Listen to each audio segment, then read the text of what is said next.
Olá pessoal, nós estamos hoje na quarta-feira, né? Tô aqui com uma visitantezinha, deixa eu mostrar aqui para vocês. Braba que só, olha aqui, ó, braba que só. Bom, então, nós estamos hoje, quarta-feira, voltando. Peço desculpa a vocês que estão inscritos no canal. Vocês sabem que todo dia eu lanço o vídeo, mas eu tive um problemazinho e eu estou fazendo um tratamento, fisioterapia, aquele negócio, então não mexi muito com a internet ontem.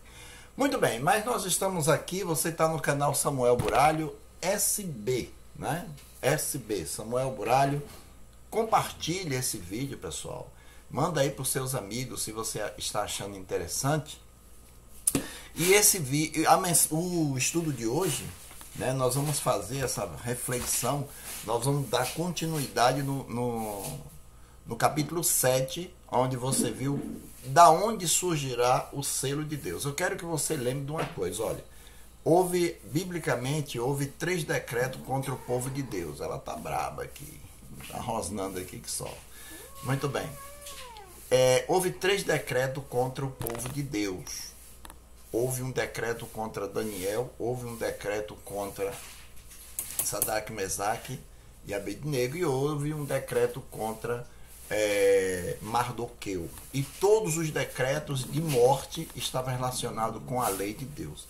E esse último decreto também vai estar relacionado à lei de Deus. E como vimos aqui, vai ser um confronto, olha ela passando aí, vai ser um confronto entre os 10 mandamentos e os mandamentos dos homens, as leis de Deus e as leis dos homens, né? Como eu já falei. Futuramente nós vamos ter aí leis humanas contra as leis divinas.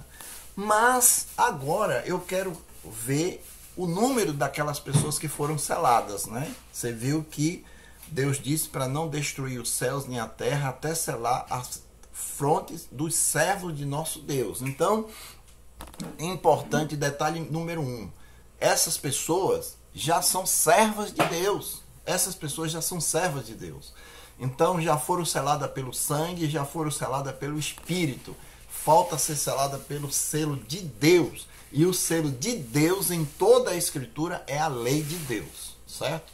Você não pode ir contra isso, porque de Gênesis a Apocalipse, o apóstolo Paulo diz que ele, com a mente dele, ele é escravo da lei de Deus. Graças a Deus, por Jesus Cristo, que com a minha mente sirvo a lei de Deus. Sou escravo da lei de Deus. E lá em Apocalipse 12, você viu que depois que ele fala do sinal da besta, ele fala: aqui está a paciência dos santos que guardam os mandamentos de Deus. Portanto, o selo de Deus está relacionado à lei de Deus e o selo da besta relacionado às leis humanas. Bom, mas aí, no versículo 4, né? No versículo 4 diz o seguinte: então viu o número dos que foram selados, que era 144 mil de todas as tribos dos filhos de Israel. Olha aqui, gente, importante. Da tribo de Judá foram selados 12 mil, da tribo de Rubens 12 mil, da tribo de Gade 12 mil, da tribo de Asser 12 mil, da tribo de Naftali 12 mil, da tribo de Manassés 12 mil, da tribo de Simeão 12 mil, da tribo de Levi 12 mil, da tribo de Levi 12 mil, e da tribo de Simeão 12 mil, da tribo de Isacar 12 mil, me perdoe, me perdi aqui, e da tribo de Zebulon 12 mil, da tribo de Benjamim 12 mil. Então nós temos 12 tribos e 12 mil pessoas seladas, né, de cada uma. Então que dá 144 mil pessoas, sendo que dá 12 mil pessoas por tribo, e são 12 tribos, 12 vezes 12, 144 mil. 144 mil pessoas foram seladas aqui. Agora, há uma pergunta a ser feita. E essas tribos existem hoje? E aí? Essas tribos, nós sabemos que elas não existem. Se elas não existem, como é que elas vão aparecer nesse quadro profético, né? Então, logicamente, o pacto de Deus com Israel, com Abraão, ele permanece até o fim dos tempos. E o livro de Isaías diz assim: não diga ao estrangeiro que se houver chegado ao Senhor, dizendo: o Senhor vai me separar do seu povo. Deus não pode fazer isso. Por quê? Porque o acordo que Deus fez com Abraão foi unir todas as nações em Abraão. E por intermédio de quem? De Israel. Bom, não existe geograficamente essas tribos. Então, tudo que está no Velho Testamento, querido, é sombra, é uma sombra. Se é uma sombra, e você sabe, se eu colocar a minha mão aqui, e eu colocar uma luz aqui, a sombra vai refletir lá na parede. Se vai sair o formato da minha mão, mas não vai sair detalhes da minha mão. Portanto, o Primeiro Testamento, que chamamos de Velho Testamento, ele é uma sombra do que iria acontecer no final de todas as coisas. Portanto, as 12 tribos, embora não exista geograficamente, mas Deus preserva cada tribo dos filhos de Jacó, que é Israel, para encaixar todas as nações em cada tribo. Portanto, observe que quem são esses israelitas que vêm dessas tribos aí. Nós vamos fazer um estudo aqui agora para a gente ver. Quando eu abro a minha Bíblia aqui no livro de Romanos, eu encontro algo interessante que você precisa saber. Bom, quando eu pego o versículo 11, capítulo 11, ele diz o seguinte: pergunto, pois, terá Deus, porventura, rejeitado o seu povo? De modo nenhum, porque eu também sou israelita da descendência de Abraão, da tribo de Benjamim. Deus não rejeitou o seu povo, a quem de antemão conheceu. Ou não sabeis a que as escrituras refere-se a respeito de do Elias, como insta perante Deus contra Israel, dizendo: Senhor, matar os teus profetas, amarrar os teus arrasar os teus altares, e só eu fiquei e procuro tirar minha vida. Que ele disse, porém, a resposta de Deus. Paulo continua: reservei para mim 7.000 homens que não dobraram os joelhos diante de Baal. Assim, pois, também agora, no tempo de hoje, sobrevive um remanescente segundo a eleição da graça. Então, como nós estamos vendo aqui, o quadro aqui é que Deus não rejeitou Israel. Israel continua sendo o caminho entre Abraão e os gentios, né? O que é que as religiões atuais dizem? Que Deus tinha rejeitado Israel e aí chamou os gentios e os Israel fica lá para segundo plano. Isso é uma mentira descabível, isso é uma mentira diabólica, não é verdade. O plano continua o mesmo, nada mudou. Israel continua sendo a fonte que vai ligar Abraão a todas as nações da face da terra. Então, Deus levanta Israel e o apóstolo Paulo diz: quem falou a você que Deus rejeitou Israel? Eu sou israelita da tribo de Benjamim, né? Agora, o que aconteceu naquele dia não é que Deus rejeitou a Israel, é que Deus agora, ele amplia a visão.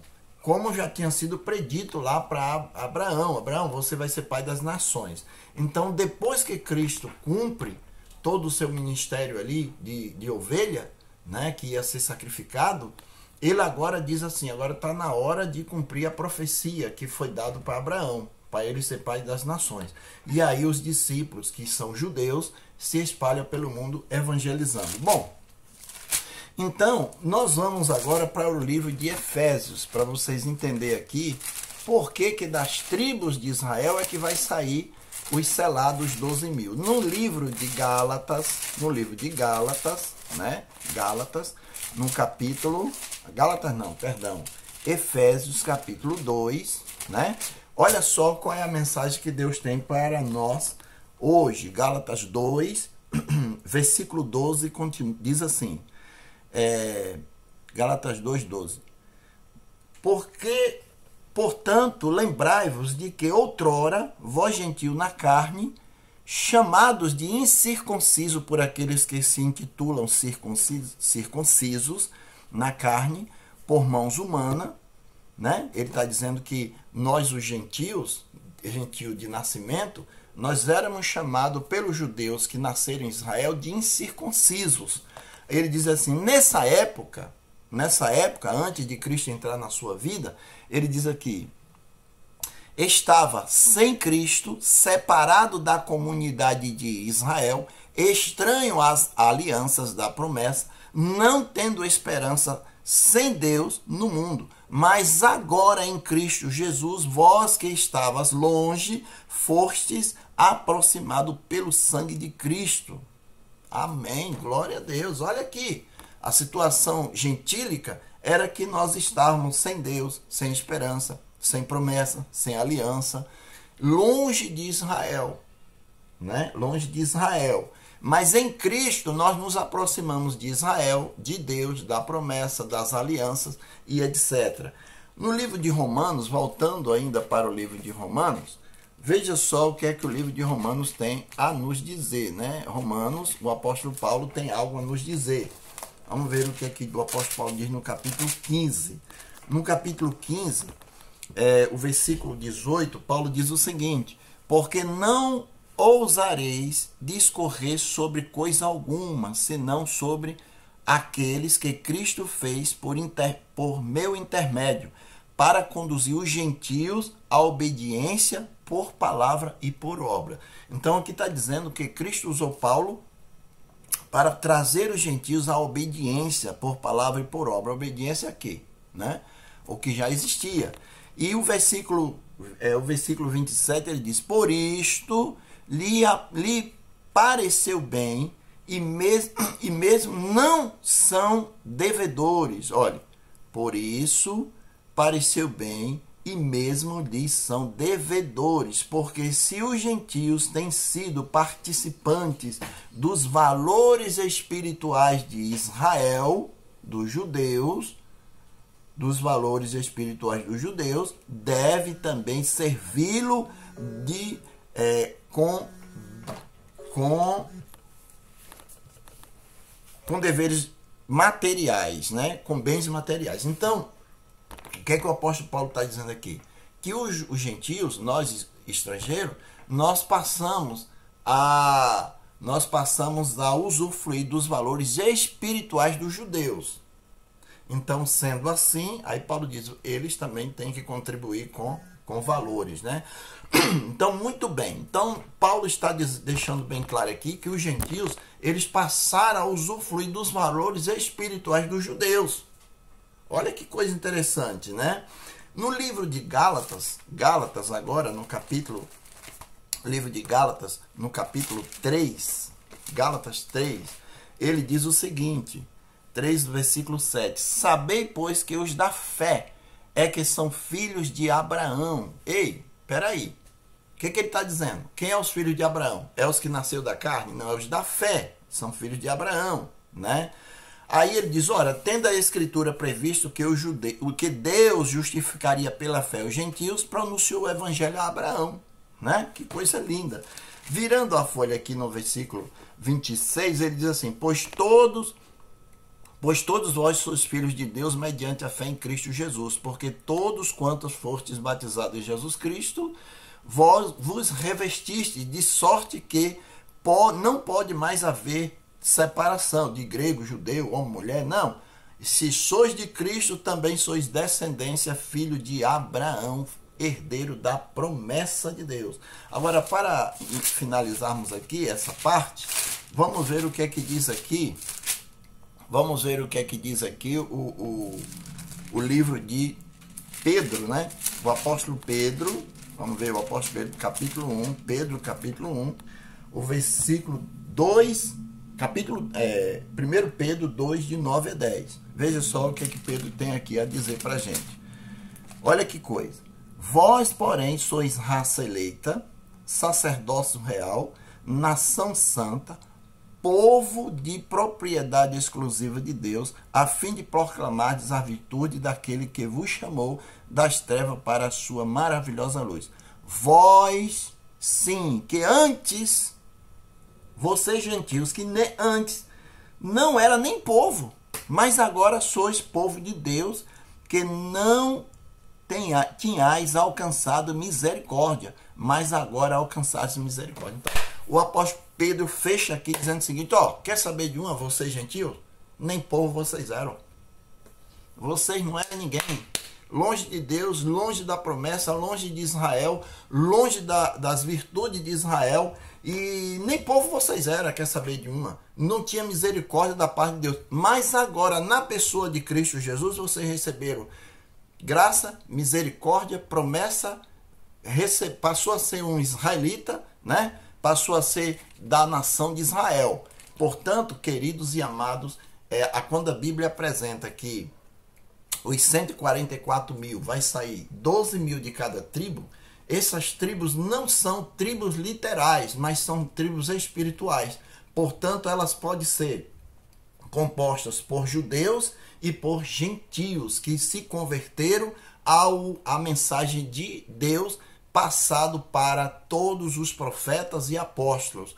Portanto, a mensagem é a mesma, o povo é o mesmo, a lei é a mesma e a missão é a mesma. Deus seja louvado, você é um descendente de Abraão e israelita espiritual segundo a promessa. Portanto, meu amigo, se prepare, coloque a sua mente aí na palavra de Deus, para que Deus coloque as leis na sua mente, para que você seja um selado nos dias de perseguição. E isso se você estiver vivo, né? Se não tiver, mesmo assim, você é um israelita abençoado por Deus, escolhido para uma missão, levar o evangelho eterno. Um evangelho que começou há 2000 anos atrás não é eterno, viu? O evangelho de Jesus Cristo, ele não começou há 2000 anos atrás, começou no Éden. Cristo morreu no Éden para salvar Adão e Eva e todos os seus filhos. Amém? Deus te abençoe, meu querido. Amém. Um beijo no coração e seja feliz.